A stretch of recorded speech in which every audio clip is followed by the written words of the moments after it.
अस्सलाम वालेकुम, कैसे हैं आप? उम्मीद है सब अच्छे होंगे, खुशबाश से होंगे। अल्लाह ताला आप सबको अपने हिफ्ज़ ज़मान में रखे, मुझे और आपको शैतान की शर से महफूज रखे। तो ये जो है, ये कोतीला जो मैंने पिछली दफ़ा भिगोया था, तो ये थोड़ा बच गया था, तो इसी में मैंने दही दे करके इसे ग्राइंड कर दिया, क्योंकि अज़ान को रोज़ पीना पड़ता है। गर्मी में ये बहुत फ़ायदा है, और जिसका पेट का मसला हो उसके लिए तो बहुत ही मुफीद है। आप भी अपने घरों में ज़रूर इस्तेमाल कीजिए। और अज़ान जो है वो लाए थे फिर से नीम का पत्ता, और उन्होंने कहा कि बैगन के साथ फिर बनाओ। और ये मछली मैंने मछली हल्की फ्राई कर ली। ये जो है, ये मछली लैठा मछली है, ये बहुत मुफीद होती है सेहत के लिए। और ये जो है हमारे बगल में जो है तालाब, उससे अज़ान ने पकड़ी नहीं है, अज़ान ने ख़रीदी है। क्योंकि यहाँ क्या होता है, गर्मियों में तालाब को सुखा दिया जाता है और उसकी पानियों को खेतों में दे दिया जाता है। तो जो मछलियाँ होती हैं ना, या वो घरों में इस्तेमाल कर लेते हैं, तो बहुत ज़्यादा होता है, तो अगल बगल पड़ोसियाँ ख़रीद लेती हैं, तो हम भी ख़रीद लेते हैं। तो इसी तरह मछली को जब मैंने फ्राई करके निकाला, उसमें दे दिया हल्का तेल, और दे दिया उसमें थोड़ा राधुनी का टेस्ट ऐसे अच्छा लगता है मछलियों के साथ, सब में अच्छा नहीं लगता। और फिर प्याज दे दिया। देने के बाद उसको, ये जो मसाला इसमें दे दिया मैंने, सरसों, ज़ीरा और हरी मिर्च दे करके ग्राइंड कर लिया। देने के बाद उसमें प्याज के ऊपर दे दिया, और फिर दिया थोड़ा हल्दी। और जब आपका मसाला पक जाए तो उसमें आप दे दें आलू, क्योंकि जब इंसान को कुछ समझ में नहीं आता ना, तो आलू जिंदाबाद हमारे यहाँ कुछ सब्ज़ी थी नहीं, तो इसी वजह से मैंने सोचा कि आलू और टमाटर और मछली की सब्ज़ी बना दो। मैंने अज़ान से कहा भी, तो बोला हाँ, जो आलू जिंदाबाद कुछ नहीं किया जा सकता। तो अच्छा भी लगता है, ऐसा कोई बात नहीं है कि आपको ख़राब लगे टेस्ट। आलू टमाटर मछली की रेसिपी तो यहाँ के रवायती मतलब सालन है। और जब आलू और टमाटर अच्छे से पक जाए, तो आप ऊपर से मछली दे दें।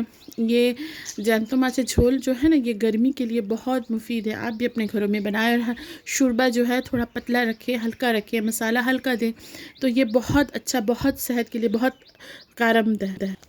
बिस्मिल्लाह बिस्मिल्लाह तवक्कलतु वला हौला वला कुव्वता इल्ला बिल्लाह। फिर मेरी तैयारी शुरू, मतलब डॉक्टर के जाने के लिए मैं तैयार हो गई, क्योंकि मेरा जो दांत है बहुत मसला दे रहा था, और अज़ान को टाइम नहीं मिल रहा था, और रमज़ान नज़दीक है। अगर रमज़ान से पहले अगर दांत नहीं ठीक करवाया गया तो बड़ा मसला हो जाएगा, तकलीफ़ हो जाएगी, क्योंकि रोज़ा तो रखना है, अल्लाह बस खैर ख़ुबी से इबादत करवा दे। तो ताजो को भी मैंने कहा कि चलो तुम मेरे साथ, क्योंकि वो कहीं जाती वाती नहीं है, अपने भाई बहन के घर, बस ऐसे ही तुम्हारा भी टाइम पास हो जाएगा, कुछ नहीं तो कम से कम रास्ते में ही घुल लोगी है ना। अच्छा लगता है कोई साथ में हो तो। और फिर हम डॉक्टर के यहाँ गए, तो डॉक्टर ने कहा कि आपका दांत जो है बहुत दूर तक पहुँच चुका है, उसका जो वो कीड़ा लग जाता है ना, बहुत दूर तक होल हो चुका है, और इसी वजह से ना पूरे नीचे का जो हिस्सा है वो दर्द हो रहा है। तो आप इसे अगर फ्री कर लें तो ये बेहतर होगा। तो फिर उन्होंने फिर हमें 3-4 बार बुलाया है, मुझे इंशाल्लाह फिर कल परसों हमें जाना होगा।